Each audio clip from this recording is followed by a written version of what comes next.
हरे कृष्णा हरे कृष्णा।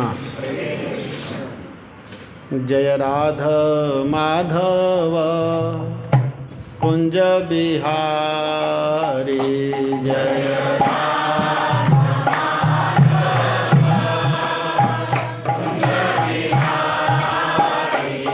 जय गोपी जन वल्लभा गिरिवरधारी जय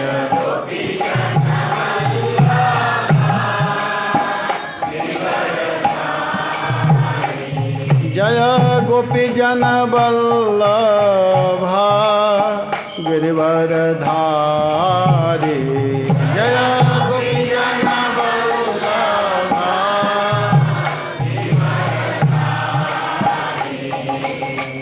यशोदानंदन ब्रज जनरंजन यशोदानंदन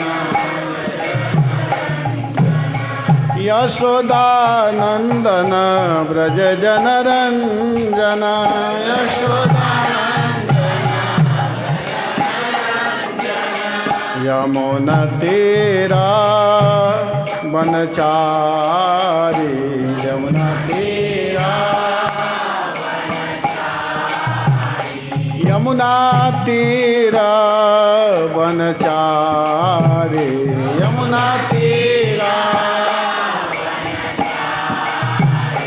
जय राधा माधव कुंज बिहारी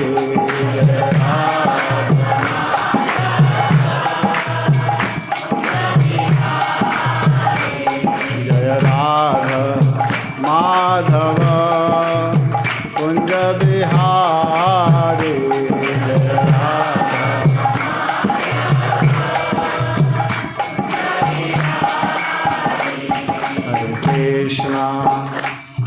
हरे कृष्णा कृष्ण कृष्णा हरे हरे हरे राम राम राम हरे हरे हरे कृष्ण कृष्ण हरे हरे हरे राम राम राम जय राधा माधव राधा माधव राधे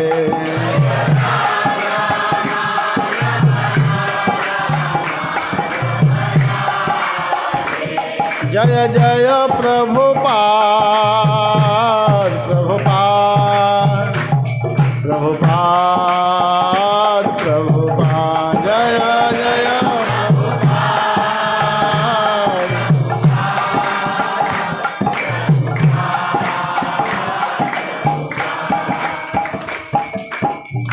जय राधा माधव भगवान की जगत गुरु शिल प्रभुपाद की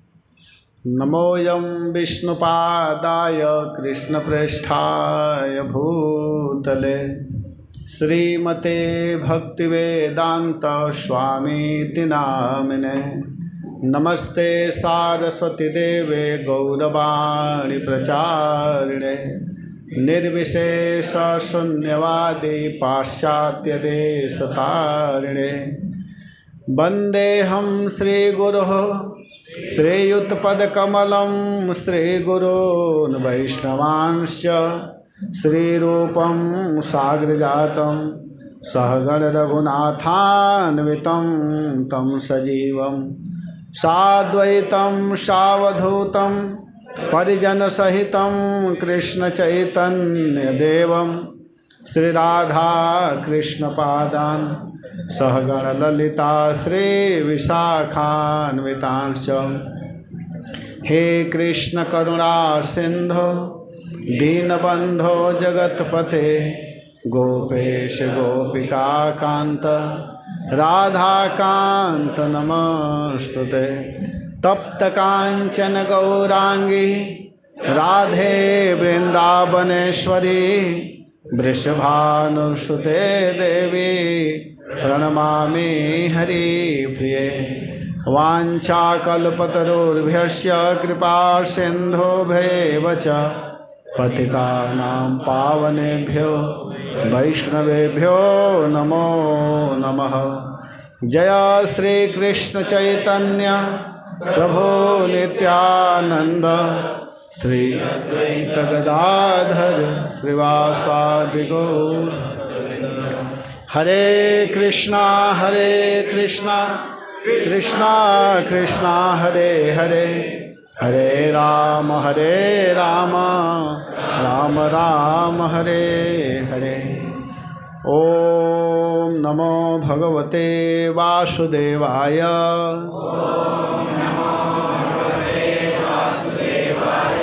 ओम नमो भगवते वासुदेवाय।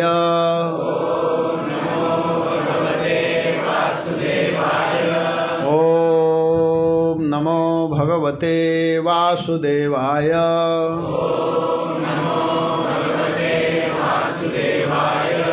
हरे कृष्णा। तो यहाँ पर विगत 4 दिन से समुद्र मंथन की कथा चल रही है। जो व्यक्ति जो भक्त आज आए हैं, जो विगत 4 दिन नहीं आए हैं, उनको जानना होगा कि यहाँ पर क्रमशः समुद्र मंथन प्रसंग चल रहा है। स्वयं भगवान जगत के जो आराध्य भगवान हैं, भगवान क्या किए कि देवता और असुरों के सहायता से समुद्र का मंथन कर रहे हैं।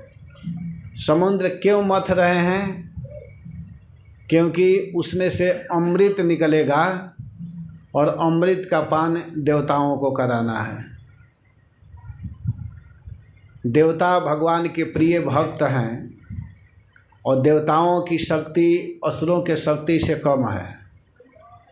तो देवता लोग भगवान के शरण में जब गए, असुर लोग देवताओं को एक बार बहुत पीट दिए थे, बहुत कमज़ोर हो गए थे बेचारे। तो सबसे जो देवताओं में श्रेष्ठ हैं ब्रह्मा जी, उनके पास गए और ब्रह्मा जी सभी लोगों को लेकर के शंकर जी के साथ में क्षीर समुद्र के तट पर जा कर के भगवान की आराधना किए। और भगवान की जब पूजा पाठ किए तो भगवान प्रसन्न हुए और भगवान उपाय बताए कि आप लोग सभी लोग मिल कर के समुद्र का मंथन कीजिए। लेकिन समुद्र मथने से पहले बड़े बड़े लोगों की आवश्यकता होगी। आप असुरों से दोस्ती कीजिए और असुरों से दोस्ती करके समुद्र का मंथन कीजिए। उसके लिए मंदराचल को लाइए, बासुकी नाग जी को रस्सी के लिए लाइए। और जैसे जैसे भगवान बताए वैसे बेचारे देवता असुरों से जाकर के दोस्ती किए, संधि किए। और इसके बाद में समुद्र मंथन करने के लिए सभी लोग तैयार होकर के मंदराचल पर्वत को लेकर के आ रहे थे। बीच में ही थक गए और उस मंदराचल को रास्ते में छोड़ दिए, गिरा दिए। गिराने से बहुत लोग दब चुके थे उसमें। लेकिन उसी समय भगवान आकर के सबके ऊपर कृपा दृष्टि से देख करके जितने लोग उस मंदराचल के नीचे दब चुके थे उसको बिल्कुल सही कर दिए। और गरुड़ जी के ऊपर मंदराचल पर्वत को स्वयं भगवान ले करके और सभी देवता असुरों को भी गरुड़ जी पर बैठा करके क्षीर समुद्र के तट पर आए। और इसके बाद में क्षीर समुद्र के तट पर आकर के गरुड़ जी को वहाँ से विदा करते हैं भगवान, क्योंकि समुद्र मंथन करना है। जब तक गरुड़ जी रहेंगे तब तक वासुकी जी नहीं आएंगे। इसलिए भगवान गरुड़ जी को भेज करके वासुकी जी को बुलाए और वासुकी जी आए तो वासुकी जी को उस मंदराचल में लपेट करके मंथन चालू किया गया।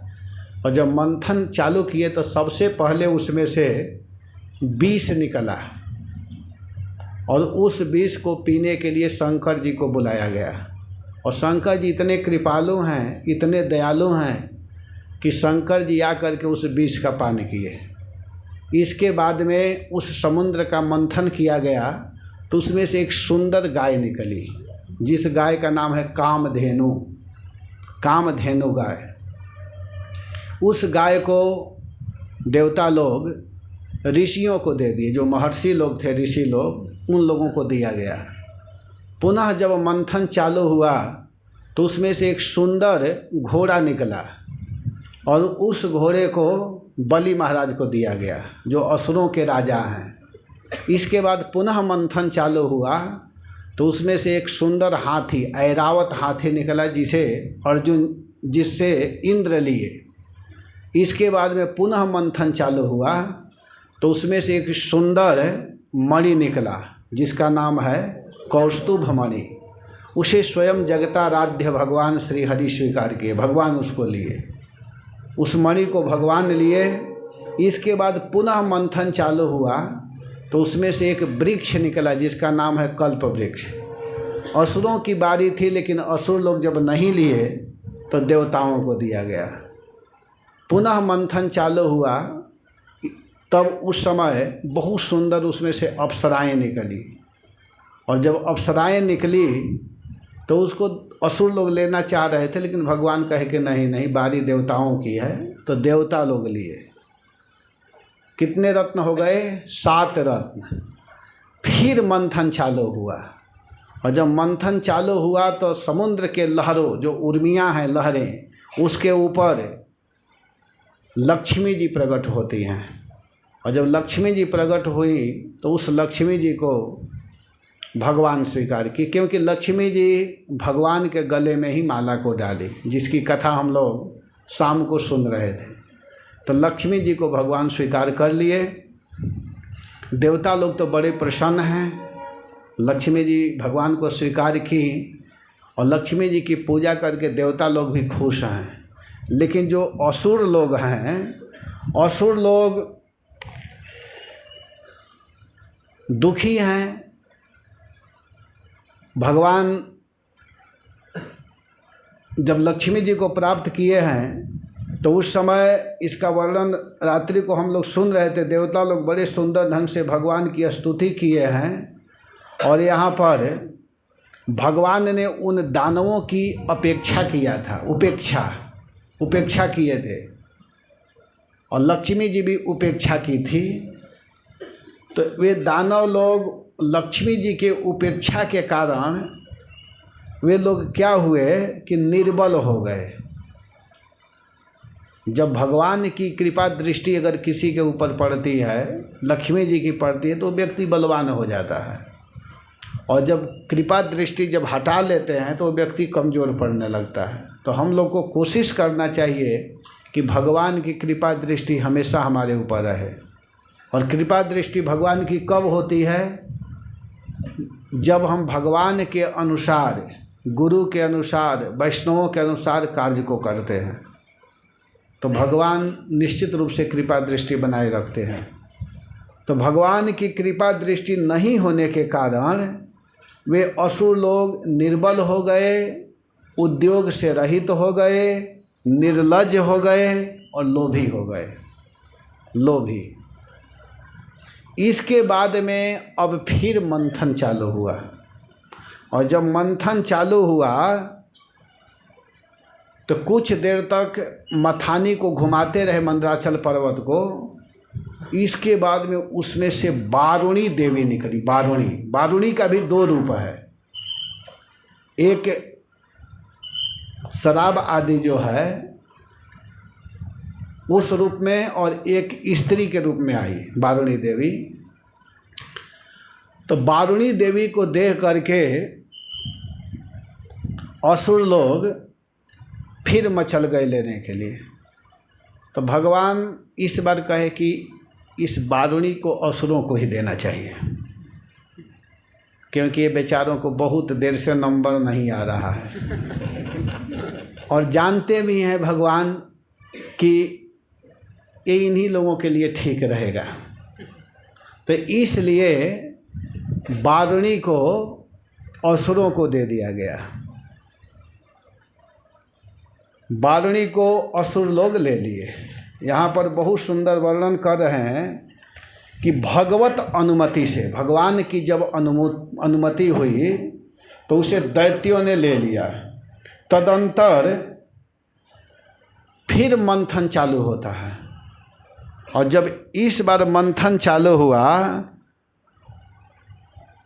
तो अथो दधेर मध्यमानात काश्यपैर मृतार्थ भी उत्तिष्ठन महाराज पुरुष परम अद्भुतम। इससे पहले और भी समुद्र से निकला है, उसका मैं वर्णन करूँगा, क्योंकि समुद्र से 14 रत्न निकला है, ठीक है ना। और सबसे अंत में निकला है अमृत, अंत में, क्योंकि अमृत निकलने के बाद मंथन नहीं होगा। अब तो गड़बड़ होने वाला है, अमृत निकलते ही देखिएगा क्या होगा। तो वारुणी देवी के बाद में फिर मंथन चालू हुआ, तो उसमें से एक सुंदर शंख निकला, शंख। उस शंख को भगवान लिए। इसके बाद में फिर मंथन चालू हुआ, तो उसमें से एक धनुष निकला, उसे भी भगवान लिए, क्योंकि ये असुरों के लिए कोई ज़रूरी नहीं है, और देवता लोग भी जानते हैं कि भगवान में बहुत अच्छा लगेगा, तो भगवान लिए। फिर उसमें से मंथन चालू हुआ, तो चंद्रमा निकले, समुद्र से ही चंद्रमा निकला। तो उस चंद्रमा के निकलने के बाद कितने रत्न निकल गए? हाँ, 12 हो गए। हाँ, 12 हो गए ना, ठीक गिन रहे हैं ना आप लोग, काउंटिंग करते रहिएगा। तो 12 रत्न निकल चुका है। आप लोग याद रखिएगा, मैं पूछूंगा, किसी से भी पूछ सकता हूँ। तो 12 रत्न निकल चुका है। फिर इसके बाद जब मंथन चालू हुआ, तो उसमें से बहुत सुंदर अद्भुतम दीर्घवर दोर्दंड कंबु ग्रीवो रुरेक्षण श्यामलस तरुण स्रग्वी सर्वाभरण भूषित, बहुत सुंदर आभूषणों से सुशोभित सुंदर श्याम वर्ण के, उसमें से भगवान धन्वंतरी निकलते हैं। धन्वंतरी पुरुष रूप में भगवान धन्वंतरी निकले, और धन्वंतरी के साथ साथ उसमें से वो धन्वंतरी एक सोने के कलश में लिए हुए, मंथन चल ही रहा है, तो अमृत के कलश को लेकर के आए भगवान धन्वंतरी। तो इस प्रकार धन्वंतरी 13वां हो गए, और अमृत जो हो गया वो 14वां हो गया। तो इस तरह अमृत को लेकर के भगवान वहाँ पर, भगवान धन्वंतरी के विषय में बताया जा रहा है कि उनकी छवि अनोखी है, उनका बाल घुंघराला है, उनका बाल समुद्र के लहरों से जब हवा चल रहा है तो उनका बाल जो घुंघराला है वह इस प्रकार फहर रहा है, इधर से उधर बिखर रहा है, लहरा रहा है। और उनके हाथ में स्वर्णमय कलश था, और उस पर स्पष्ट रूप से लिखा हुआ था अमृतम, संस्कृत में लिखा हुआ था अमृतम, ऐसा लिखा हुआ था। उसको देखते ही अमृत का भरा हुआ कलश था, बिल्कुल भरा हुआ, पैक, एकदम ढक्कन बंद था, एकदम भरा हुआ सुंदर स्वर्णमय कलश में अमृतम लिखा हुआ भगवान धन्वंतरी प्रकट हुए। और जब भगवान धन्वंतरी प्रकट हुए तो उस समय जानते हैं क्या हुआ कि दैत्यों ने देखा, दैत्यों ने दैत्य भी संस्कृत पढ़ना जानते हैं। सब लोग सुन रहे थे ना उस दिन, वो लोग कहें कि हम लोग पढ़ाई लिखाई में कम थोड़े हैं, तुम लोग से ज़्यादा पढ़े हैं। अभी देवता लोग तो सोच ही रहे हैं कि सोना का कलश क्या है, तब तक वो लोग पढ़ लिए अमृतम। वो लोग ज़्यादा पढ़े लिखे थे ना, बहुत तेज़ी से पढ़ लिए, असुर लोग पढ़ लिए कि अरे अमृत आ गया। तो अमृत आते ही, उसको पढ़ते ही दैत्यों ने देखते ही देखते कलश को छीन लिया, झपट लिया, तुरंत छीन लिया। अब यहाँ प्रश्न होगा कि भगवान धन्वंतरी के हाथ से असुर लोग कैसे छीन लिए? भगवान है तो भगवान के हाथ से थोड़े छीन सकते हैं, कैसे छीन लिए? तो भगवान भी लीला कर रहे हैं। भगवान चाहते थे वे लोग नहीं छीन सकते थे, लेकिन अमृत पूरा पूरा पिलाना है देवताओं को, और कहीं दोष न लग जाए भगवान के ऊपर कि देखो बेचारे असुर लोग इतना मेहनत किए और अमृत केवल देवताओं को पिलाए। तो भगवान चुपचाप देख रहे हैं, और असुर लोग जब जब जब झपटे तो भगवान अपने हाथ को ऐसे नरम कर लिए, थोड़ा ढीला कर दिए कि आसानी से वो लोग लेकर के भाग जाए, ताकि बाद में जब मैं पिलाऊंगा तो कोई दोष नहीं देगा, क्योंकि लोग इतने बदमाश हैं, दुष्ट हैं असुर लोग, कि छीन करके भागे हैं, तो जो छीन करके ले गया है उसको थोड़े अमृत पिलाया जाएगा। इसीलिए भगवान ऐसा लीला कर रहे हैं, धन्वंतरी भगवान। और असुर लोग क्या किए कि उस अमृत को लेकर के भागने लगे तेजी से। भगवान भी देख रहे हैं कि अरे चुपचाप खड़े हैं, देख रहे हैं, उनके हाथ से अमृत लिए और भागने लगे असुर लोग। और बेचारे देवता जो हैं वो विषाद में छा गए, एकदम उदास हो गए कि लो, जिसके लिए इतना मेहनत किया जा रहा था, जो फल निकला तो असुर लोग लेकर के भाग गए। तो भगवान बिल्कुल, भगवान के सामने ही देवता लोग बेचारे विषाद में हो गए, उदास हो गए। तो भगवान देखे, देवताओं को देखते हुए आश्वासन दिए कि आप लोग बिल्कुल चिंता मत कीजिए, मैं हूँ ना, मैं हूँ, इतना चिंता क्यों करते हैं आप लोग, चिंता मत कीजिए, आप लोगों का काम मैं बनाऊंगा, बिल्कुल घबराइए मत।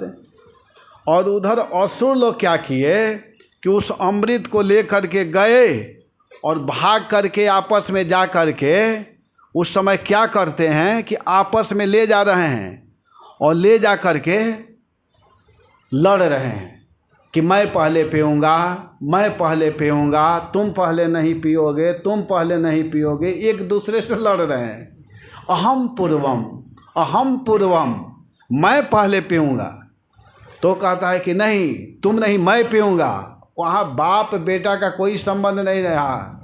बेटा कह रहा है कि मैं पीऊँगा, बाप कह रहा है, पिता कह रहा है कि मैं पीऊँगा। तो पिता को भी गाली दे रहे हैं। अब गाली मैं नहीं दूंगा, लेकिन वहाँ वो लोग गाली दे रहे हैं कि तू नहीं पिएगा, मैं पीऊँगा। तब तक उसके हाथ से कोई दूसरा छीन रहा है, उससे तीसरा, और इस प्रकार झपट रहे हैं आपस में। अहम पूर्वम, अमृत हाथ में है लेकिन मुवस्सर नहीं होगा, वो लोग पिएंगे नहीं, उन लोग के भाग्य में अमृत है नहीं। दैत्य इसी को कहते हैं कि अमृत आया हुआ भी पी नहीं पाए। दैत्य और असुर और देवता में अंतर क्या है, तो एक उदाहरण के द्वारा आप लोग समझ सकते हैं कि असुर किसे कहते हैं और देवता किसे कहते हैं।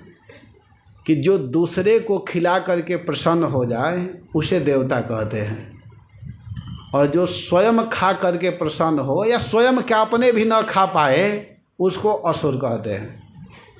एक बार लड़ाई हो रहा था लोगों में कि हम श्रेष्ठ हैं, हम श्रेष्ठ हैं। असुर और देवताओं में लड़ाई चल रहा था। तो भगवान वहाँ पर आए और आ करके कहे कि देखो, आप लोगों की परीक्षा ले ली जाएगी, हम बता देंगे कि कौन महान है, कौन श्रेष्ठ है, किसे देवता कहते हैं और किसे असुर कहते हैं।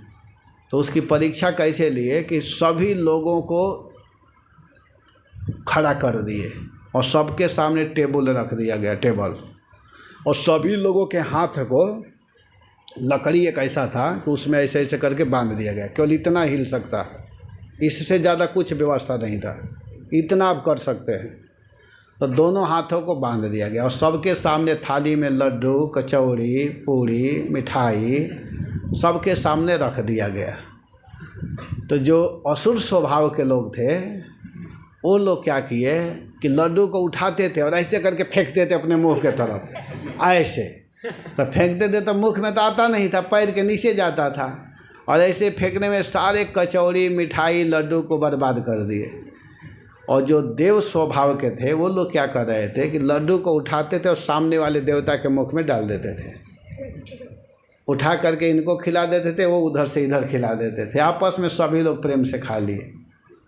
तो यही स्थिति हुआ है यहाँ पर दैत्यों की। दैत्यों के हाथ में अमृत आ चुका है, लेकिन वे लोग बेचारे पी नहीं पा रहे हैं। कह रहे हैं कि मैं पहले पीऊँगा, तू नहीं, और वो कहता है कि नहीं नहीं, मैं पीऊँगा, तुम नहीं। अहम पूर्वम, अहम पूर्वम, अहम पूर्वम, अहम पूर्वम, न त्वम त्वमिति प्रभु। आपस में कह रहे हैं कि मैं पहले पीऊँगा, तुम नहीं पियोगे। वो कह रहा है कि मैं पीऊँगा, तुम नहीं पियोगे। इस तरह करते हुए लड़ रहे हैं। और जो बेचारे कमज़ोर थे असुरगण, कुछ असुर कमज़ोर थे और कुछ बलवान थे, तो जो बलवान थे वे आपस में लड़ रहे थे कि अहम पूर्वम, मैं पीऊँगा मैं पीऊँगा, और कमज़ोर वाले को देखा तमाचा लगा दिए होंगे, वो लोग साइड में गिर गए होंगे। वो बेचारों का हिम्मत भी नहीं पड़ रहा था कि उन लोगों के पास जाएं। तो वो लोग अब नीति की बात कर रहे हैं जो कमज़ोर पड़े हुए हैं कि देखो बिल्कुल अनुचित हो रहा है। यहाँ पर अनुचित क्यों हो रहा है कि मेहनत देवता भी किए हैं और असुर भी किए हैं, तो देवताओं को भी मिलना चाहिए भाग इसमें। वो कौन कह रहा है? जो कमज़ोर पड़ चुका है, वो कह रहा है कि देवताओं को भी मिलना चाहिए। वो सोच रहे थे कि देवताओं को मिलेगा तो हम लोगों को भी मिल जाएगा। देवताओं को पिलाना उन लोगों का उद्देश्य नहीं था, वो लोग अपने चक्कर में थे, इसीलिए कह रहे थे कि एकदम बिल्कुल अनुचित हो रहा है। मेहनत बेचारे देवता भी तो किए हैं, सारे कमज़ोर लोग एक जगह बैठ कर के मीटिंग कर रहे हैं आपस में कि देखिए बिल्कुल उचित नहीं है, यह बिल्कुल ठीक काम नहीं है। और वे लोग कह रहे हैं कि अहम पूर्वम, इस प्रकार आपस में सब लोग लड़ रहे थे। और इधर क्या हुआ कि देवता लोग बेचारे उदास हैं और उधर असुर लोग आपस में लड़ रहे हैं, अमृत को झपट रहे हैं। कोई पूछ सकता है ना कि अमृत ऐसे झपटने में, इधर से उधर करने में तो सारा गिर गया होगा, बिखर गया होगा। तो नहीं, स्पेशल उसको पैकिंग किया गया था, ऐसे थोड़े गिर जाएगा। नहीं तो असुर तो सारा बर्बाद कर दिए होते, समाप्त कर दिए होते, गिरा दिए होते। तो इस तरह अभी लड़ ही रहे थे, एक बूंद भी पी नहीं पाए थे। और इधर देवता लोग उदास हैं, तब तक भगवान एक दिव्य लीला किए। किसी को पता नहीं कि क्या करेंगे, तब तक हमारे प्रभु क्या करते हैं कि एतस्मिन् अंतरे विष्णु सर्वोपाय विदेश्वरः यो सिद्ध रूप मनिर्देश्यम दधार परमद्भुतम, पर अद्भुतम रूपम योषित रूपम। भगवान क्या करते हैं श्री हरि कि देखते देखते इसके बाद भगवान असंभवों को भी संभव करने वाले हैं। जो असंभव कार्य है उसको भी संभव करने वाले भगवान हैं। अब बताइए कि असुरों के हाथ में गया हुआ अमृत को लेना कोई साधारण बात है? लेकिन बड़े आसानी से, बिना युद्ध किए, बिना लड़ाई किए, बड़े प्रेम से उसको ले लेंगे भगवान। इसीलिए सुखदेव गोस्वामी कह रहे हैं कि भगवान असंभवों को भी संभव करने वाले हैं। जो असंभव कार्य है उसको भी वो आसान कर देते हैं। भगवान क्या किए कि देखते देखते ही योषित रूपम दधार, एक सुंदर योषिता, एक सुंदर स्त्री का रूप धारण कर लिए भगवान स्वयं स्त्री बन गए। बहुत सुंदर स्त्री बने, अपने रूप को श्यामा वर्ण में बनाए। सांवली रूप को बनाते हैं भगवान, सुंदर रूप धारण किए। सुंदर माने श्यामा रूप को धारण किए, श्याम वर्ण के बने भगवान, सांवले रूप को धारण किए। क्योंकि स्वयं भगवान ही स्त्री रूप धारण किए हुए हैं, इसलिए यहाँ पर। और सुखदेव गोस्वामी को बड़ा आनंद आ रहा है वर्णन करने में। सुखदेव गोस्वामी संकोच नहीं कर रहे हैं, क्योंकि भगवान का वर्णन कर रहे हैं, किसी स्त्री का वर्णन नहीं कर रहे हैं। ये ध्यान दीजिएगा। कभी कभी सुनने वाले व्यक्ति समझ नहीं पाते हैं कि सुखदेव गोस्वामी इस तरह का वर्णन क्यों करने लगे। वो तो स्त्री का वर्णन नहीं करना चाहिए, वो तो विरक्त चूड़ामणि हैं। लेकिन सुखदेव गोस्वामी परमाराध्य भगवान का वर्णन कर रहे हैं। देखिए, विचार कीजिए कि जब साधारण स्त्रियां जब देखने में अच्छी लगती हैं, तो स्वयं जगत के आराध्य जो सबको बनाने वाले जब भगवान हैं, वो जब स्त्री बन करके आएंगे तो कितने सुंदर लगेंगे, कितने अच्छे लगेंगे। तो इसका वर्णन कर रहे हैं। कहते हैं कि योषित रूपम अनिर्देश्यम दधार परम अद्भुतम। भगवान ने इतना सुंदर, अद्भुत, अवर्णनीय स्त्री का रूप धारण किया जिसका वर्णन नहीं किया जा सकता है। बहुत सुंदर भगवान स्त्री का रूप धारण करके और किधर आए उनके विषय में कहा गया है कि नव यौवन निवृत्त स्तन भार कृशोदरम मुखा मोदारुरक्तालिंग झकारोद विघ्न लोचनम समान कर्ण भरणम सुकपोलन नाशकम प्रेक्षणीयोत्पलश्यामम सर्वा वयव सुंदरम। सारा शरीर सुंदर है, श्याम वर्ण धारण किए हुए हैं और शरीर का रंग नील कमल के समान श्याम तथा अंग प्रत्यंग बड़े ही आकर्षक थे। उनका प्रत्येक अंग आकर्षित करने वाला था, बड़ा सुंदर शरीर था। नई जवानी के साथ कमर उभरे हुए थे और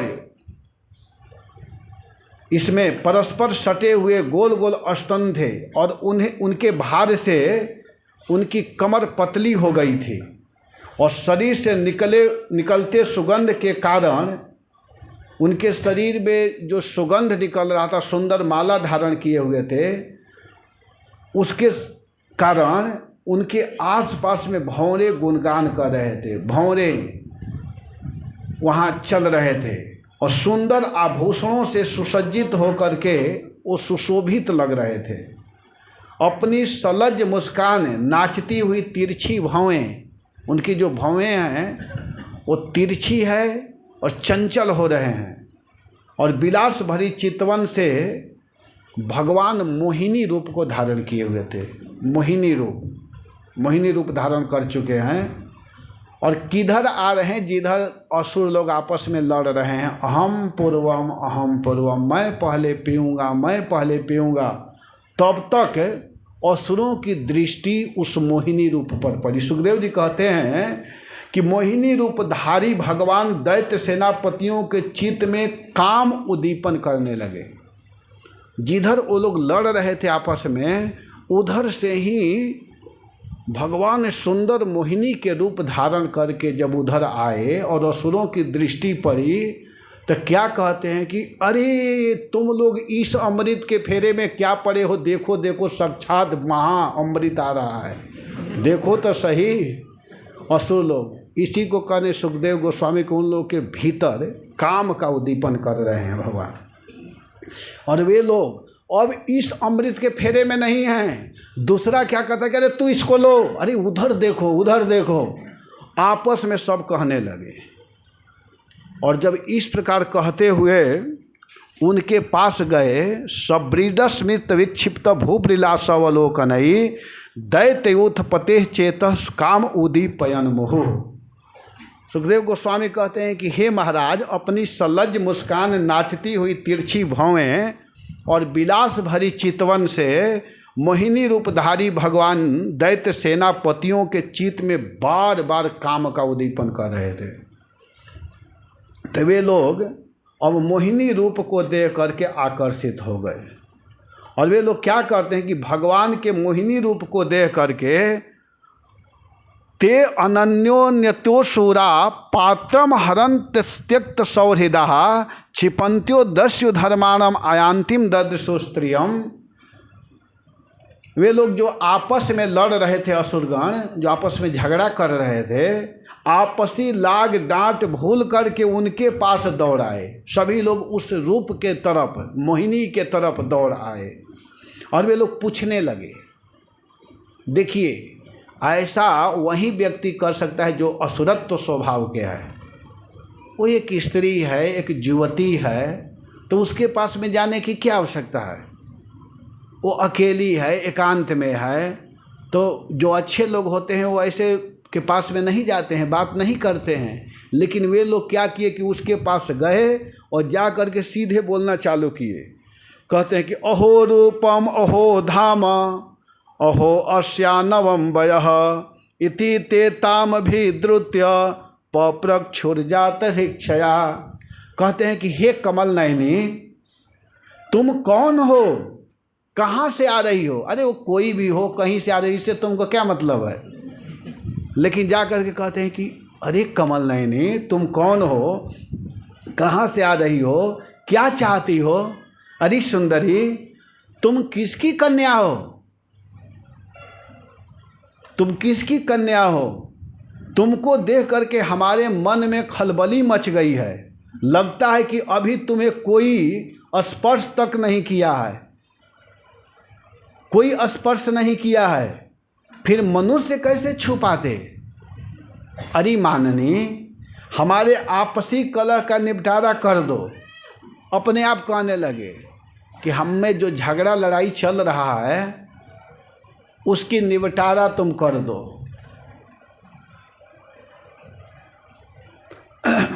ऐसा कह करके अब वो पूछे कि आप लोग में क्या लड़ाई चल रहा है, मैं क्या निपटारा करूं? तो सारी घटना बता दिए। एकदम नई स्त्री है, लड़की है, एकदम आप उसको जानते नहीं हो, सारा अपना इतिहास बताने की क्या ज़रूरत है? तो सब कुछ वो लोग बता दिए। और जब वो बोलती थी ना तो वो लोग को और अच्छा लगता था।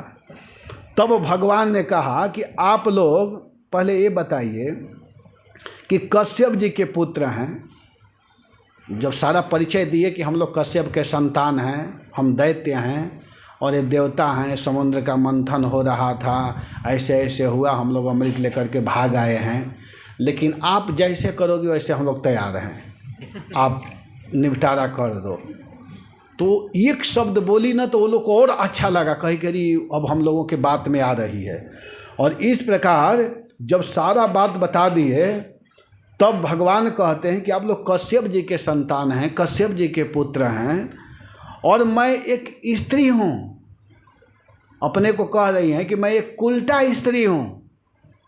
कुलटा क्यों कह रही हैं? कि देखिए मेरे साथ कोई भी नहीं है, मैं अकेले स्वच्छंद विचरण करने वाली हूँ। दैत्यों देखो, कभी भी व्यक्ति को कूते और व्यभिचारिणी स्त्रियों की मित्रता स्थायी नहीं होती है। जो स्वेच्छाचारिणी स्त्री होती है, जो अपने मन के इधर उधर घूमने वाली होती है, जो अपने आप चलती है, किसी के अधीन नहीं रहती है, तो ऐसे लोगों से दोस्ती नहीं करनी चाहिए, नहीं तो घातक होगा। स्पष्ट रूप से भगवान बता रहे हैं। वे दोनों नए नए शिकार को ढूंढा करते हैं। जो स्वेच्छाचारिणी स्त्री होती हैं वो भी शिकार ढूंढती रहती हैं, नए नए लोगों को ढूंढती हैं, और कूते भी वैसे ही होते हैं। लेकिन जो अच्छे लोग होते हैं ऐसे लोगों से दोस्ती नहीं करते हैं। तो मोहिनी के परिहास वचन से दैत्यों का मन और भी उनमें रम गया, विश्वास हो गया कि अरे कितनी अच्छी स्त्री है, कि देखिए वो बता रही है, जो अच्छी नहीं होती वो इस तरह की बात नहीं करती। वो कह रहे कि आप लोग हम पर क्यों विश्वास कर रहे हैं?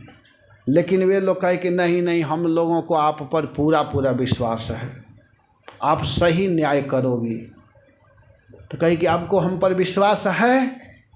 तो कहे कि हाँ हम लोगों को विश्वास है। तो कहे कि ठीक है, अगर आप लोगों की विश्वास है तो मैं जैसे कहूँगी जैसे करूँगी, अगर आप लोग बीच में डिस्टर्ब नहीं करोगे तब तो मैं न्याय करूँगी, मैं बंटवारा कर सकती हूँ, नहीं तो बिल्कुल नहीं करूँगी। और ऐसे कह करके मुस्कुरा भी रही थी। तो इतना देख करके मुस्कुराहट को और बात को सुन करके वो लोग और मोहित हो गए। और तुरंत क्या किए कि जो अमृत का कलश था सोना का, जो लिखा हुआ था अमृतम, उस कलश को सीधे मोहिनी के हाथ में दे दिए। बताइए कोई लड़ाई की है? कुछ धनुष बाण चलाना पड़ा? कुछ नहीं, एक दो शब्द केवल बोली हैं। और इतना सुन करके वो असुर लोग क्या किए कि तुरंत अमृत का जो कलश था सीधे मोहिनी के हाथ में, और जब मोहिनी के हाथ में दे दिए तो मुस्कुराते हुए भगवान बोले। आप लोग ध्यान दीजिएगा, वो मोहिनी स्त्री रूप में आई है लेकिन हैं भगवान। तो भगवान बोले कि देखो मैं उचित या अनुचित, अब हाथ में आ चुका है अमृत, उचित या अनुचित जो भी करूं स्वीकार हो तब तो मैं अमृत बांट सकती हूँ, और नहीं तो बिल्कुल नहीं बांटूंगी। बड़े बड़े दैत्यों ने मोहिनी के बारीकी को नहीं समझ पाए, उनके बात को नहीं समझ पाए, और सभी लोग स्वीकार कर लिए। सब लोग एक स्वर से कह दिया कि हाँ हाँ हम लोगों को मान्य है, आप जैसे भी करोगी हम लोग स्वीकार है, हम लोग आपस में लड़ाई झगड़ा नहीं करेंगे। तब मोहिनी जी कहती है कि ठीक है, जब आप लोग स्वीकार करेंगे तो सुनिए, आप लोग क्या कीजिए कि पहले तो जा कर के स्नान करके आइए। आप लोग के शरीर से गंध आ रहा है, जाओ पहले स्नान करो। पहला डोज देना चालू कर दे, जाओ स्नान करो। तो कहे कि ठीक है। अब तुरंत जा रहा है या कुछ भी हो, पानी गिराने लगे, स्नान करने लगे। अब उस समय नहीं देख रहे हैं कि नहीं नहाएंगे। नहीं तो कुछ लोग ऐसे होते हैं कि गर्मी में भी स्नान नहीं करते हैं, साल में केवल एक दिन ही स्नान करते हैं। 14 जनवरी एक तिथि है, उस दिन स्नान करते हैं, मकर संक्रांति के दिन। बहुत लोग हैं, आप लोग को आश्चर्य होता होगा, भारत में भी ऐसे ऐसे लोग हैं कि नहीं नहाते हैं। और कोई स्नान करते हैं तो 10 दिन 15 दिन 20 दिन पर नहा लेते होंगे, नहीं करते हैं। तो मोहिनी जी कही कि जाओ तुम लोग स्नान करके आओ, पहले स्नान करो। और सब लोग स्नान करके आए, कहे कि सुंदर सुंदर वस्त्र पहनो। तो सब लोग वस्त्र पहन लिए। इसके बाद में भगवान ने कहा कि देखो, आप लोग ही बताए हो कि जब समुद्र का मंथन हो रहा था तो देवता लोग भी मेहनत किए और आप लोग भी किए। तो मैं चाहती हूँ कि देवताओं को भी एक अलग लाइन बनाया जाए और आप लोग भी एक पंक्ति बना करके बैठिए, 2 पंक्ति बनाइए। आप लोग एक अलग लाइन बना लीजिए ताकि हमको पहचान में आए कि आप लोग असुर लोग इधर हैं, तब ना हमको बांटने में सुविधा होगी।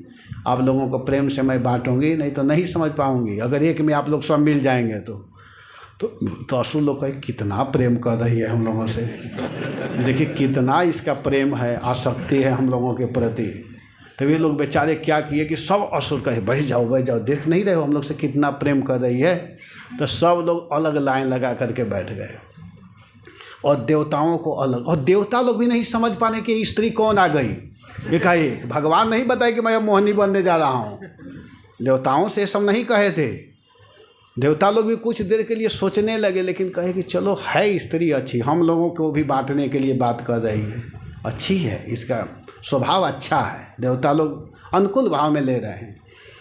तो देवताओं को अलग पंक्ति बनाई गई, अलग, कि आप लोग इधर बैठ जाओ और आप लोग इधर। इसके बाद में फिर दोनों के कतार बांध करके अपने अपने दल के नेताओं के साथ में सब बैठ गए। इसके बाद अमृत का कलश लेकर के मोहिनी जी भरा हुआ अमृत का कलश ली और सीधे असुरों के तरफ जाने लगी। तो असुर लोग कहे कि लो देखो तो सही, ये बेचारी कितना स्नेह करे, हम लोगों को ही पिलाना चालू करेगी सबसे पहले।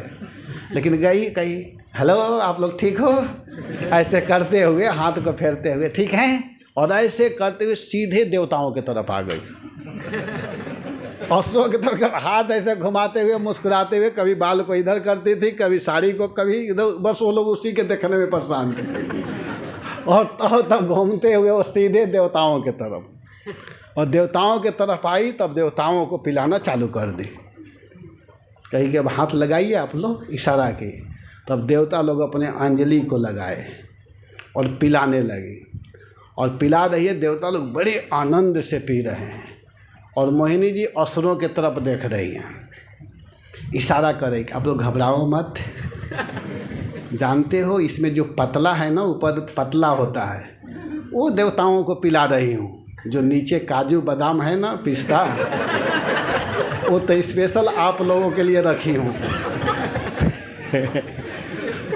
आप लोग बिल्कुल चिंता मत करना, इशारा कर रही कि पतला जो है उसी को देवताओं को पिला रही हूँ, क्योंकि आप लोग बहुत मेहनत किए हैं ना, तो आपको काजू बादाम चाहिए, मैं जानती हूँ कि आप लोगों के लिए ज़रूरी है।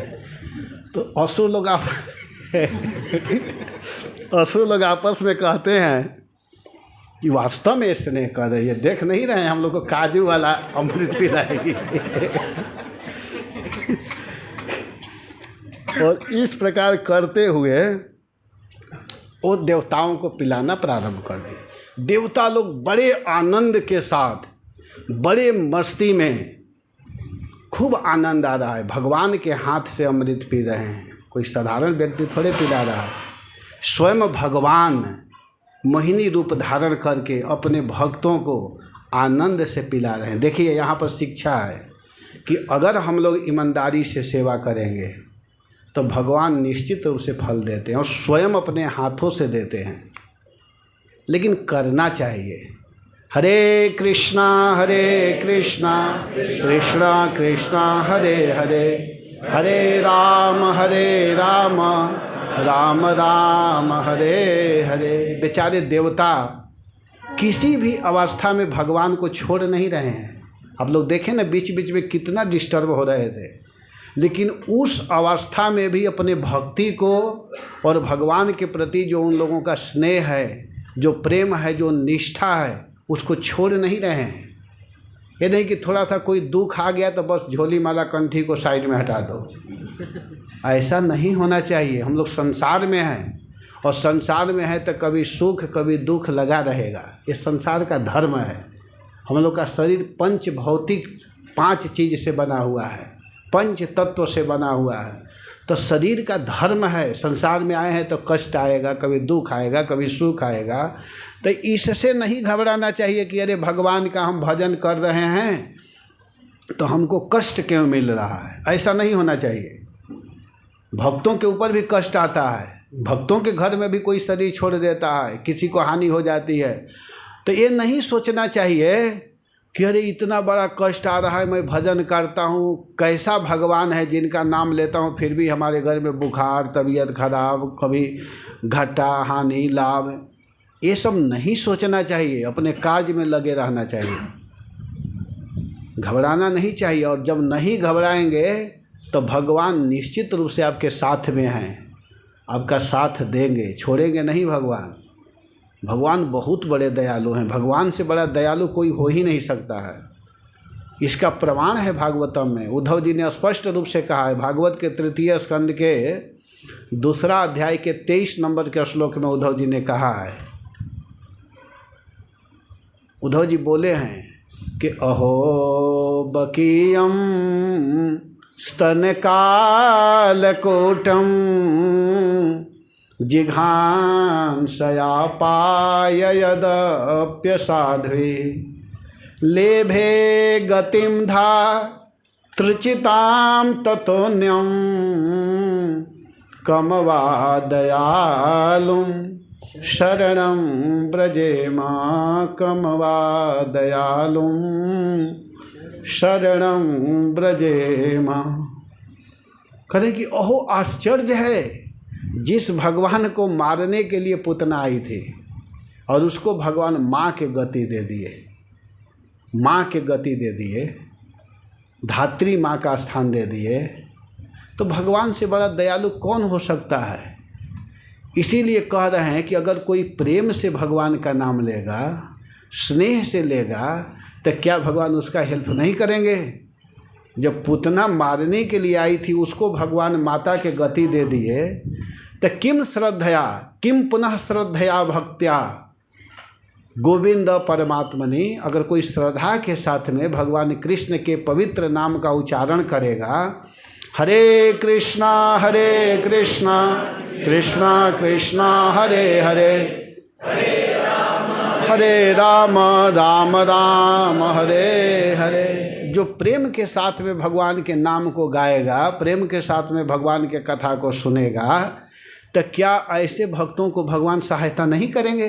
अर्थात अवश्य ही करेंगे। इसका मतलब यह है, इसका मतलब यही हुआ कि अगर कोई प्रेम से भगवान के नाम को गाएगा तो क्यों नहीं कृपा करेंगे, करेंगे।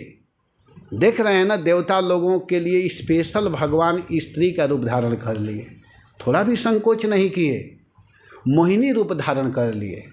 और भगवान मोहिनी रूप धारण करके अमृत के कलश को लिए हुए हाथ में बड़ी प्रेम से इंद्र आदि देवताओं को पिला रहे हैं, बड़े स्नेह के साथ में। जैसे कोई माँ, कोई पिता अपने पुत्र को खिलाता है, पिलाता है स्नेह के साथ में, वैसे ही भगवान खिला रहे हैं, पिला रहे हैं। और थोड़ा भी कष्ट होता था तो भगवान तुरंत अपनी कृपा दृष्टि से उनके कष्ट को दूर कर देते थे, समाप्त कर देते थे। जैसे अपने माता पिता अपने पुत्र के प्रति प्रेम करते हैं, उससे भी ज़्यादा भगवान प्रेम करते हैं, जानना चाहिए।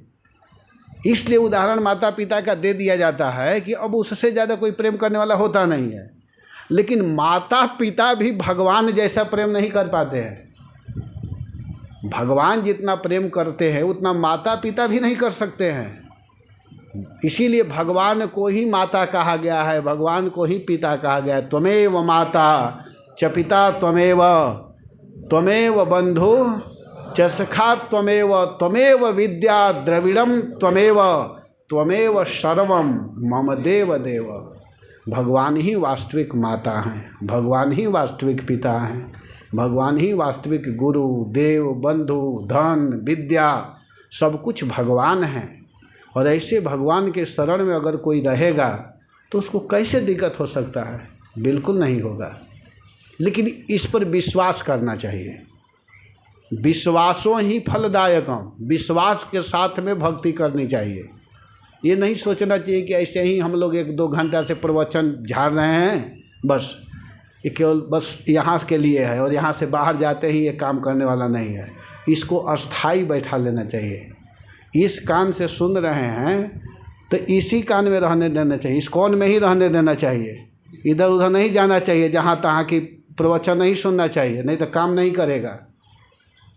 प्रामाणिक आचार्यों से, प्रामाणिक वक्ताओं से कथा सुननी चाहिए। इसीलिए शास्त्रों में कहा गया है कि अवैष्णवो मुखोद्गृणम पूतम हरि कथामृतम श्रवणम नैव कर्तव्यो सर्वोच्छिष्टम यथापय। जो भगवान के भक्त नहीं हैं, जो प्रामाणिक संप्रदाय से दीक्षित नहीं हैं, जो प्रामाणिक आचार्यों के शिष्य नहीं हैं, जो प्रामाणिक स्रोत से भागवत को पढ़े नहीं हैं, सुने नहीं हैं, ऐसे लोगों से कथा नहीं सुननी चाहिए, भले ही वो भागवत की ही बात क्यों ना हो।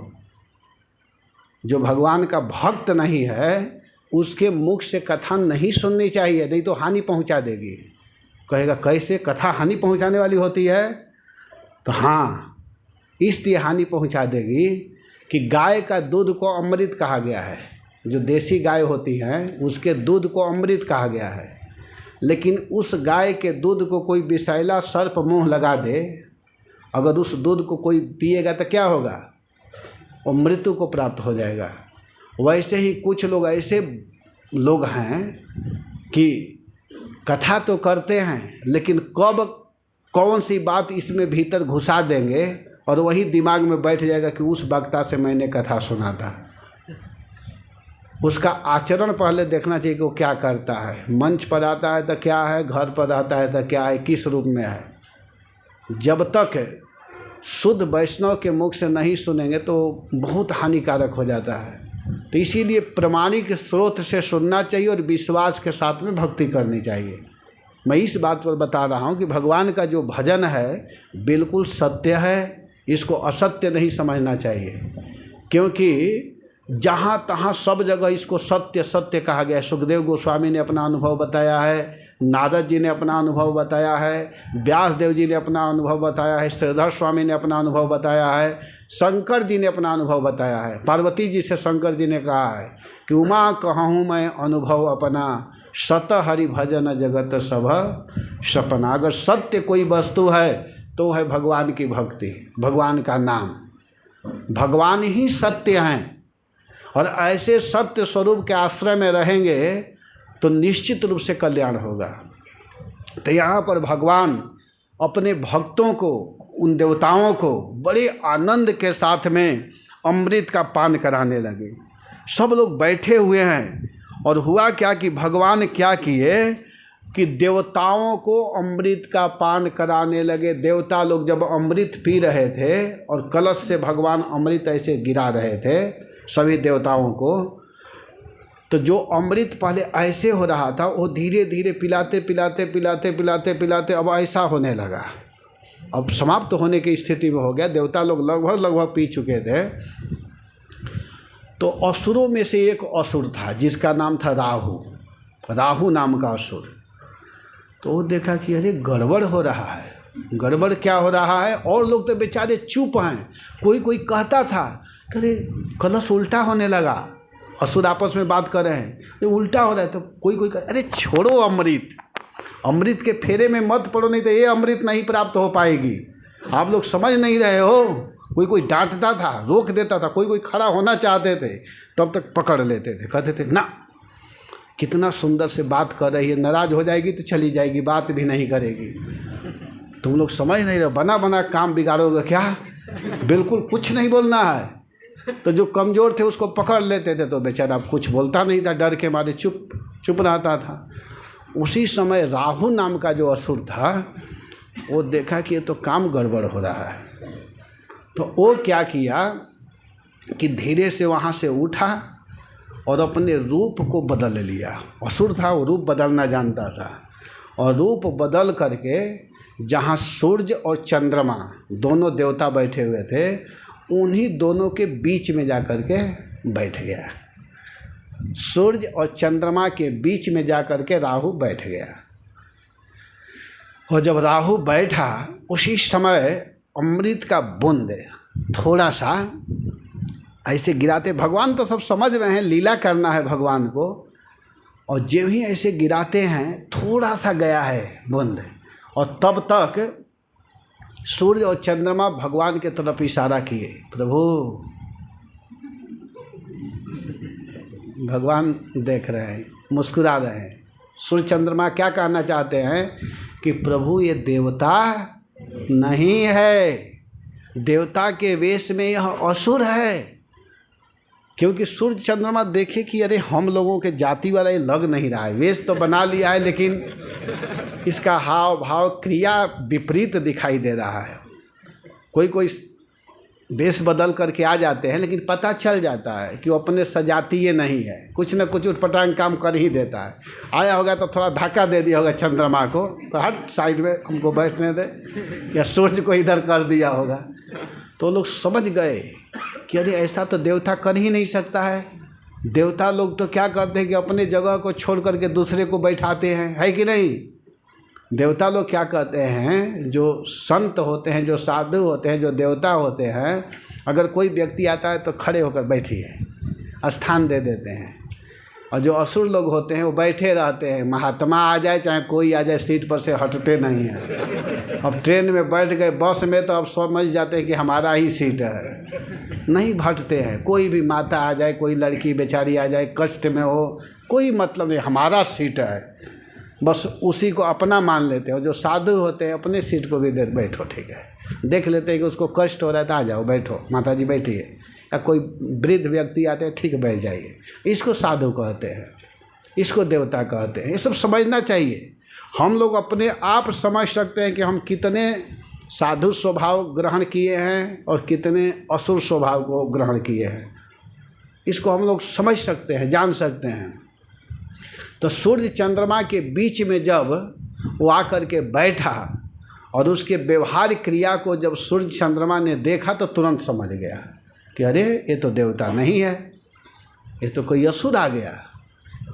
तो उसको देखते ही तुरंत भगवान के तरफ इशारा किए, भगवान के तरफ इशारा किए। उस समय क्या हुआ कि सूर्य चंद्रमा ने उसका पोल खोल दिया। अमृत पिलाते पिलाते ही भगवान क्या किए कि वो तो भगवान है, कोई स्त्री थोड़े हैं। भगवान क्या किए कि अपनी तीखी धार वाले, भगवान के पास हमेशा वो सब अस्त्र शस्त्र है, जब चाहेंगे तब आ जाएगा। और तब तक चक्र को धीरे से बुलाए भगवान, तीखी धार वाले चक्र को छोड़े, और चक्र जा करके उस राहु के सिर को तुरंत काट दिया।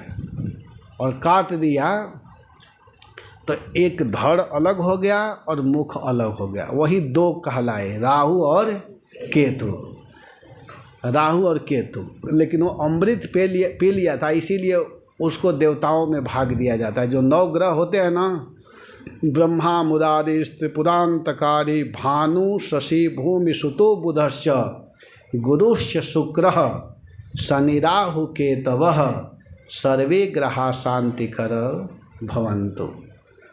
और देवताओं में उसका भाग मिलने लगा, थोड़ा सा अमृत के स्पर्श होने के कारण। अगर कोई थोड़ा सा भी साधुओं का संग कर लेता है तो उसको सम्मान मिलने लगता है, आदर मिलने लगता है। यह है साधु संग की महिमा। इसीलिए साधु का संग करना चाहिए। साधु संग सर्वशास्त्र का है। लव मात्र साधु संग सर्व सिद्धि है। अगर कोई थोड़ा भी साधु का संग कर लेता है तो उसकी सभी प्रकार की सिद्धियां प्राप्त हो जाती है। इसीलिए साधुओं का दर्शन करना चाहिए, प्रयास करके भी करना चाहिए। कहा गया है कि साधु नाम दर्शनम पुण्यम तीर्थभूता ही साधव। साधु जो होते हैं वो तीर्थ के स्वरूप होते हैं, तीर्थभूता ही साधव, तीर्थ ही होते हैं। तो कह रहे हैं कहने वाले कि तीर्थ होते हैं, लेकिन तीर्थ में और साधु में अंतर क्या है कि काले न फलती तीर्थ। तीर्थ में जाएंगे तो फल मिलेगा, लेकिन कुछ समय लग जाता है। काले न फलती तीर्थ, तीर्थ में आप जाएंगे तो फल मिलेगा। साधु और तीर्थ एक समान होते हैं, लेकिन अंतर किया जा रहा है कि तीर्थ में और साधु में अंतर क्या है कि काले न फलती तीर्थ, तीर्थ में जाएंगे तो फल मिलेगा लेकिन थोड़ा समय लग जाता है। लेकिन सद्यः साधु समागम, अगर कोई साधु का संग करता है तो वह तुरंत फल मिलता है।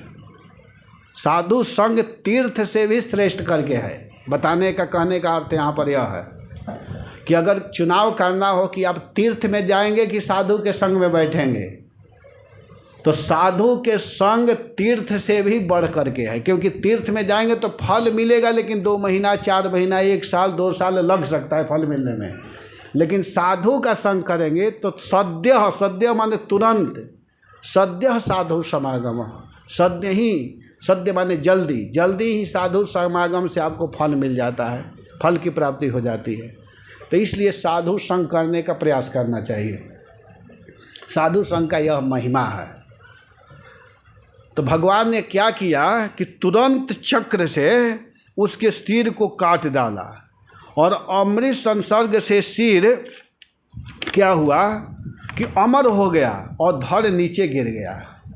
ब्रह्मा जी उसे ग्रह बना दिए। ब्रह्मा जी अब क्या किए कि उसको ग्रह बना दिए। अब देवताओं में भाग देने लगे। वहीं राहु और केतु बीच बीच में सूर्य और चंद्रमा के ऊपर चढ़ाई करते हैं ग्रहण के रूप में, क्योंकि उनको याद आता है कि यही दोनों हमारे सिर को कटवाने वाले हैं। अगर ये लोग नहीं बताए होते तो मेरा यह दुर्दशा नहीं हुआ होता। तो आपको छोड़ेंगे नहीं, इसलिए वो छोड़ता नहीं है। बीच बीच में क्या करता है कि अमावस्या और पूर्णिमा के दिन चंद्रमा के ऊपर और सूर्य के ऊपर आक्रमण करते हैं राहु जी। बीच बीच में आकर के ग्रहण के रूप में वो बदला के भाव लेते रहते हैं, आक्रमण करते रहते हैं, जिसको हम लोग ग्रहण कहते हैं। सूर्य ग्रहण कहते हैं, चंद्र ग्रहण कहते हैं। तो इसी कारण से ग्रहण लगता है। ग्रहण, ग्रह राहु और केतु ग्रह के रूप में हमेशा तैयार रहते हैं सूर्य और चंद्रमा के ऊपर। इस प्रकार ग्रहण लगता है।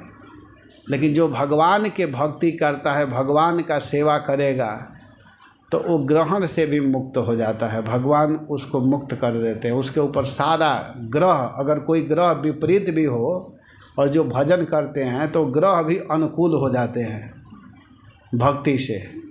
भक्ति करने वाले के ऊपर ग्रह हानि नहीं पहुंचाते हैं। अन्य लोगों के ऊपर सूर्य, चंद्रमा, शनि का प्रभाव रहता है। बहुत लोगों के ऊपर शनि का प्रभाव होता है कि नहीं? लेकिन शनि का प्रभाव किसके ऊपर होता है जानते हैं? जो भक्ति नहीं करते हैं। भजन करने वाले के ऊपर शनि देव नहीं आक्रमण करते हैं, क्योंकि हनुमान जी मुक्त कर चुके हैं। ये कथा आप लोग को मालूम है? नहीं मालूम है तो सुन लीजिए कि एक बार की बात है, हनुमान जी बैठे हुए थे और तब तक उनके सामने शनि देव आ गया। हनुमान जी उस समय नाम जप रहे थे, महामंत्र, हरे कृष्णा हरे हरे, हरे राम राम राम हरे हरे। वो बेचारे मस्ती में भगवान के पवित्र नाम का जप कर रहे थे। उसी समय शनि आ गया। शनि किसका लड़का है? सूर्य का। तो आ गया, तो आ करके हनुमान जी के तरफ तिरछी दृष्टि से देख रहा है, क्रोध भरी दृष्टि से। सामने आकर खड़ा हो गया, सामने ही। तो हनुमान जी जब कर रहे थे, इशारा किया कि आप बैठ जाइए। एक आसन सरकार दिए होंगे कि बैठ जाइए। जब करा, बोल नहीं रहे थे, तो और टेढ़ी दृष्टि से देख रहा है। तो हनुमान जी फिर इशारा किया कि बैठ जाइए। अब सामने खड़ा हो गया था, तो जहाँ भगवान दिखाई देना चाहिए वहाँ शनि सामने दिखाई दे रहा था। तो कहे कि साइड में बैठ जाइए, प्रेम से कह रहे थे, और टेढ़ी दृष्टि से देख रहा है। तब हनुमान जी कहे कि बैठ क्यों नहीं रहे हैं? तो क्रोध में होकर कहता है कि मैं यहीं बैठूंगा, बैठने को कह रहे हो। तब हनुमान जी कहे कहाँ बैठेंगे? तो मैं तुम्हारे सिर पर बैठूंगा। तो हनुमान जी कहे ठीक है, आ जाइए। अपने सिर पर हनुमान जी बैठा लिए। सोचे कि चलो भाई, सिर पर बैठ करके खुश होता है तो आओ बैठ जाओ। तो हनुमान जी क्या किए कि शनि देव को लिए और ले करके अपने सिर पर बैठा लिए। और जो माला करना था उनका, जब ही माला पूरा हुआ तो अब उनको कीर्तन करने का समय आ गया। तो अब क्या किया कि शनि देव बड़े मस्ती में अपने को पलस्ती मार करके खूब जम करके बैठ गए। कहे कि अभी बताता हूँ तुम पर बैठा हूँ तो। और बैठे तब तक हनुमान जी क्या किए कि एक पर्वत को लिए और उठा करके ऊपर रख दिए। हनुमान जी एक पहाड़ उठाए, बहुत बड़ा पत्थर, और उठा करके शनि देव हनुमान जी के सिर पर बैठे हैं और उसके ऊपर एक पर्वत को हनुमान जी लेकर के रख दिए। तो शनि कह रहा है कि ये क्या कर रहे हो? कहे कि अभी देखिए, अभी तो ये टेलर है, अभी फिल्म सारा बाकी है, अभी देखिएगा क्या होने वाला है। तो बैठा लिए और पत्थर जब ले लिए, ले करके कीर्तन चालू किए। अपने इस्कॉन में जैसे कीर्तन होता है ना, हरे कृष्णा कृष्णा कृष्णा हरे हरे, हरे राम राम राम हरे हरे, हरे कृष्णा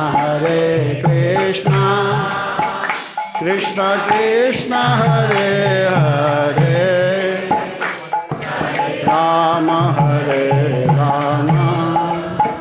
राम राम हरे हरे। कभी हनुमान जी का पैर इधर जा रहा है, कभी इधर जा रहा है, हाथ इधर हो रहा है, कभी इधर हो रहा है। तो पहाड़ कभी ऐसे होता है, कभी तो शनि कभी इधर हो रहा है, कभी इधर हो रहा है, पूरा डिस्टर्ब हो रहा था। तब तक हनुमान जी को जोश और आया और लगे छलांग लगा करके कीर्तन करे, हरे कृष्णा कृष्णा कृष्णा हरे हरे, हरे राम राम राम हरे हरे। ये भी ऊपर नीचे करके कीर्तन चालू किए तो पहाड़ थोड़ा ऊपर उठता था और तब तक नीचे आता था तो शनि दब जाते थे उसमें, वो चिल्लाने लगते थे, ये क्या कर रहे हो, जल्दी हटाओ, मैं तुम्हारे सिर पर नहीं बैठूंगा, जल्दी नीचे उतारो। तो कहे कि नहीं, 45 मिनट इसी पर बैठे रहिए, पूरा कीर्तन करना है अभी हमको, जब तक पूरी आरती नहीं हो जाएगी मैं कैसे बंद करूंगा बीच में। हनुमान जी कहने लगे और वो तो दबने लगा, हाँ चिल्ला रहा था वहाँ पर। तो हनुमान जी कहे कि बैठे रहो। तो कहा कि नहीं हमारा जान छोड़ दीजिए हनुमान जी, अब मैं ऐसा गलती नहीं करूँगा। तो कहे ना, तुम वचन दो कि तुम किसी भक्त के ऊपर नहीं आकर के चढ़ोगे, इस तरह आक्रमण नहीं करोगे, चढ़ाई नहीं करोगे। तो कहा कि मैं आज कान पकड़ता हूँ, वचन देता हूँ, शनि बोले कि मैं किसी वैष्णव के ऊपर नहीं आऊँगा, और आऊँगा तो उसका हेल्प करूँगा, सहायता करूँगा, हानि नहीं पहुँचाऊँगा, शनिदेव ने कहा। तो कोई भी ग्रह, शनि के ही बात छोड़ दीजिए, कोई भी ग्रह भक्तों के ऊपर आक्रमण नहीं करता। अगर आते हैं तो हेल्प करने के लिए आते हैं, सहायता करने के लिए आते हैं। और ये कब अनुकूल ग्रह होते हैं? जब आप भगवान के नाम गाते हैं, हरे कृष्णा कृष्णा कृष्णा हरे हरे, तो इस प्रकार भगवान श्री हरि ने अपने भक्तों को बड़े आनंद के साथ अमृत का पान कराया, अमृत पिलाया। और बेचारा एक असुर पीने का प्रयास भी किया तो उसके सिर को काट दिया गया। और जब ही सिर को काटे, चक्र को छोड़े, तो जितने असुर लोग थे वो असली रूप को देख लिए कि अरे ये कोई मोहिनी नहीं है, ये तो वही हमारा पुराना शत्रु, देवताओं के कार्य को बनाने वाला विष्णु है। अब देवता लोगों के प्रति और भगवान के प्रति असुरों को ऐसा क्रोध आया, इतने गुस्सा में हो गए, इतने क्रोध में हो गए कि अब मारने के लिए दौड़ गए। अमृत नहीं पिए हैं, लेकिन इतना गुस्सा आया, इतना क्रोध आया कि वे लोग मारने के लिए दौड़ गए और एक दूसरे के ऊपर टूट पड़े और लगे युद्ध कर दे। और इतना भयंकर युद्ध हुआ कि इतिहास में 2 ही युद्ध की नाम ली जाती है, एक है महाभारत और एक है देवासुर संग्राम। देव और असुर, इसको देवासुर संग्राम कहते हैं। देवताओं में और असुरों में ऐसा संग्राम हुआ, ऐसी लड़ाई हुई, इतना युद्ध हुआ कि देवता लोग अमृत पिए हैं, फिर भी असुर लोग जब मारते थे तो देवता लोग धड़ाम से नीचे गिर जाते थे। क्रोध में इतने आक्रोशित होकर के युद्ध किए, ऐसी लड़ाई किए। और जब मारने लगे, एक दूसरे के ऊपर प्रहार करने लगे, देवता भी मार रहे हैं, असुर भी मार रहे हैं, और ऐसे करते हुए युद्ध आपस में ऐसे लड़े हैं, ऐसे युद्ध किए कि अंत में फिर भगवान, जो देवता लोग गिरे हुए थे उन लोग को फिर भगवान सही कर दिया और असुरों को कहे कि मरने दो, ये लोग बहुत बदमाश हैं। तब यहाँ पर महाराज परीक्षित का प्रश्न है। महाराज परीक्षित यहाँ पर प्रश्न कर रहे हैं कि हे गुरुदेव, सुखदेव गोस्वामी के चरणों में प्रार्थना करते हुए कहते हैं कि हे भगवान, हे गुरुदेव, आप यह बताइए कि असुर और देवता एवं सुरासुरगणाः, महाराज परीक्षित का प्रश्न है कि एवं सुरासुरगणाः समदेश काल हेत्वार्थ कर्म मतयोपि ततः फले विकल्पः तत्रामृतं सुरगणः फलमंजसापो यत्पादपङ्कजरजः शृण्वयान दैत्यः। कह रहे हैं कि हे गुरुदेव, हे भगवान, एवं सुरासुरगणा समदेश कालः, एवं माने इस प्रकार, सुर और असुर, सुर कहते हैं देवता को और असुर कहते हैं दैत्य को, दानव को। ये दोनों बेचारे एक साथ मेहनत किए, एक समय में एक बराबर एक ही काम को किए, परिश्रम किए, मेहनत किए। समुद्र मंथन करने के लिए सब लोग एक साथ मंदराचल को उठाए, बासुकी को एक साथ पकड़े। अगर देखा जाए तो देवताओं से ज़्यादा मेहनत असुर लोग किए, क्योंकि मुख के तरफ असुर लोग लगे हुए थे बेचारे और देवता पूंछ के तरफ लगे हुए थे। इतना मेहनत करने के बाद में भी फल में अंतर क्यों हो गया? एक को अमृत मिला और एक को मृत्यु मिल रहा है कि नहीं? तो इस तरह फल में अंतर क्यों हो रहा है? कारण क्या है? महाराज परीक्षित भी पूछ बैठे, फल मिलना चाहिए, असुरों को भी मिलना चाहिए ना, तो क्यों नहीं मिला? क्या अंतर हुआ? ऐसा अंतर क्यों किए भगवान? भगवान को तो समदर्शी कहा गया है, समः सर्वभूतानां, भगवान सबके प्रति समभाव रखने वाले हैं, समदर्शी कहा गया है। तो यहाँ विभेद क्यों किए? भेद क्यों किए हैं भगवान?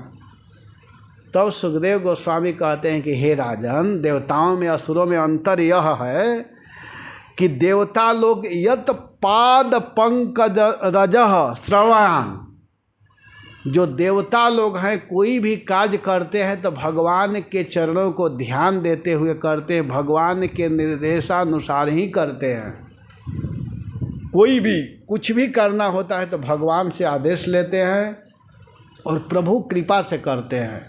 अपने को कर्ता नहीं मानते हैं, अपने को नहीं मानते हैं कि मैं करने वाला हूँ। कुछ भी होता है तो कहते हैं प्रभु के कृपा से हो रहा है, भगवान कर रहे हैं, ठाकुर जी ने ये काम किया है, इनके कृपा से आज मैं ये प्राप्त कर रहा हूँ।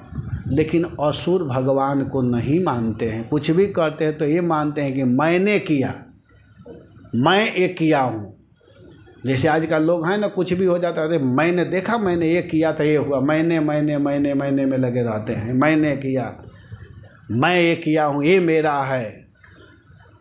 और जो भक्त होते हैं वो मैं नहीं कहते, कहते हैं कि सारा धन सारा संपत्ति भगवान का है, भगवान का दिया हुआ है। मिलने के बाद में भी उनको ध्यान रहता है कि सब कुछ भगवान का है, हमारा कुछ भी नहीं है।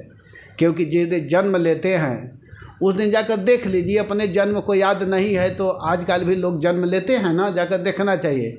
कोई कितना कपड़ा लेकर के आ रहा है, कितना मकान साथ में लेकर के आया है, कितना रुपया पैसा है, ATM कार्ड आदि लेकर के आया है, कितने मोबाइल लिया है अपने हाथ में, देख लेना चाहिए। कुछ भी लेकर के नहीं आता है तो फिर वो कहाँ से ला दिया? ये सब कुछ पहले से है, ये सारा वस्तु भगवान का है। और इसको जो मानता है तो उसका हेल्प भगवान नहीं करेंगे तो किसका करेंगे बताइए? तो इसलिए भगवान ने देवताओं की सहायता किया, फल देवताओं को मिला और असुरों को नहीं मिला। सीधा सीधा समझिए, भगवान में भेद नहीं है, भेद हम लोगों में है कि भगवान के वस्तु को हम इतने बदमाश हैं कि कहते कि मेरा है भगवान का।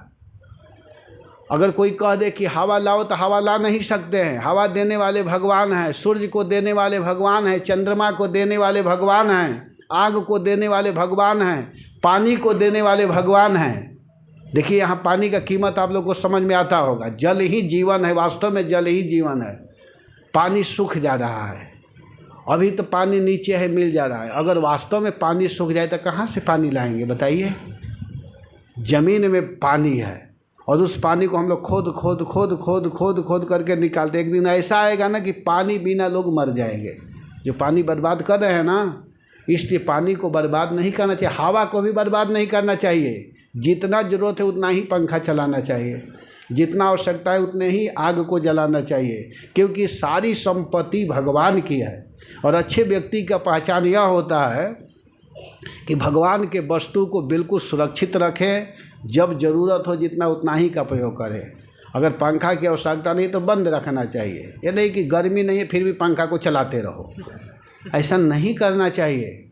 कोशिश करना चाहिए कि कम से कम हम बिजली का प्रयोग करें। एक बार मैं केशव कुंज में पढ़ रहा था वृंदावन में, मुझे शास्त्री की परीक्षा देनी थी। संस्कृत विद्यालय से मैं आचार्य किया हूँ व्याकरण से। तो उस समय क्या हुआ कि मैं वृंदावन में, मेरा सेंटर मथुरा पड़ा था, तो गुरु महाराज कहे कि आप केशव कुंज में रुक जाओ, जहाँ गुरु महाराज रहते हैं। तो मैं कहा कि ठीक है। तो महाराज कहे कि इस रूम में रहना चाहिए क्योंकि आराम से पढ़ाई करके परीक्षा देंगे। तो मैं गया था, तो मैं तो पंखा चलाया नहीं था सुबह में, गर्मी का मई का महीना था, और सुबह सुबह मैं बैठ करके पाठ कर रहा था। तब तक एक अपना ही गुरु भाई लड़का आया, तो बेचारा परिक्रमा करके आया वृंदावन से। उस समय 8 बज रहा था सुबह का। तो आया और आते ही वो स्विच दबाया, पंखा चलने लगा। और मैं स्वाभाविक ऐसे ही बैठ करके पढ़ रहा था। तब तक गुरु महाराज अपने रूम से जप करते हुए इसमें आए।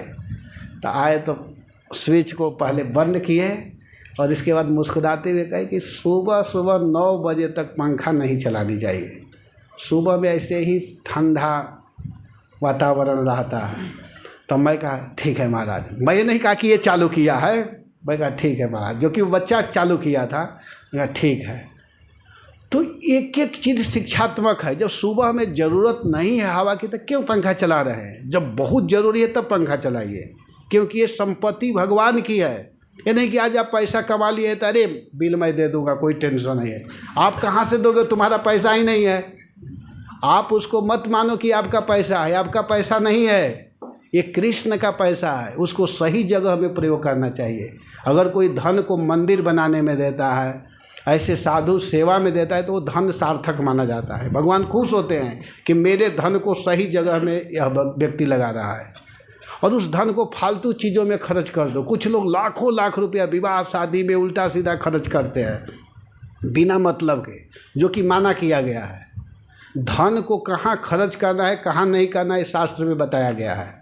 और इसके अनुसार अगर कोई करता है तब समझिए कि भगवान को खुश करता है, और नहीं तो गलती कर रहा है, उसको समझ में नहीं आ रहा है। इसी के लिए शास्त्र को सुनना चाहिए, पढ़ना चाहिए, बोलना चाहिए और सही बात को बताना चाहिए। तो ये शास्त्र का मैसेज है। तो विगत में 5 दिन से आप लोगों को अति संक्षेप में इस कथा को सुनाने का प्रयास किया। समुद्र मंथन कथा से हम लोग को यही शिक्षा लेनी है कि जो भगवान का भजन करेगा उसको भगवान निश्चित रूप से अमृत पीने के लिए देंगे, अमृत की प्राप्ति होगी। और जो नहीं करेगा तो वही दशा होगी जो असुरों की हुई है। तो इसमें हम लोगों को यही शिक्षा लेना है। मैं आप सभी को धन्यवाद देता हूँ, विशेष करके नंद नंदन प्रभु मुझको ये प्रसंग करने के लिए कहे थे, इसलिए मैं धन्यवाद दे रहा हूँ। जो भी इनके कमेटी आदि जो आपस में निर्णय लिए हों, सबको मैं धन्यवाद दे रहा हूँ कि दिव्याति दिव्य प्रसंग है अमृत महोत्सव। इसका नाम ही है अमृत महोत्सव। तो इस कथा को आप लोग पढ़िए, सुनिए, और अगर रोज़ सुनना है, बीच बीच में सुनते रहना चाहिए। तो यहाँ पर आप लोग देख रहे हैं इस कथा को लाइव चलाया जा रहा है। इस मंदिर के जो फेसबुक है उसमें भी चल रहा है, और एक मेरा भी चैनल है तो उसमें भी आप लोग सुन सकते हैं, क्योंकि ये बहुत सुंदर कथा, इसको बार बार सुनना चाहिए और सुन करके अपने जीवन को धन्य बनाना चाहिए। अगर मेरे द्वारा कोई त्रुटि हुई हो तो उसको आप लोग क्षमा कर दीजिएगा। हरे कृष्णा, जय श्रील प्रभुपाद।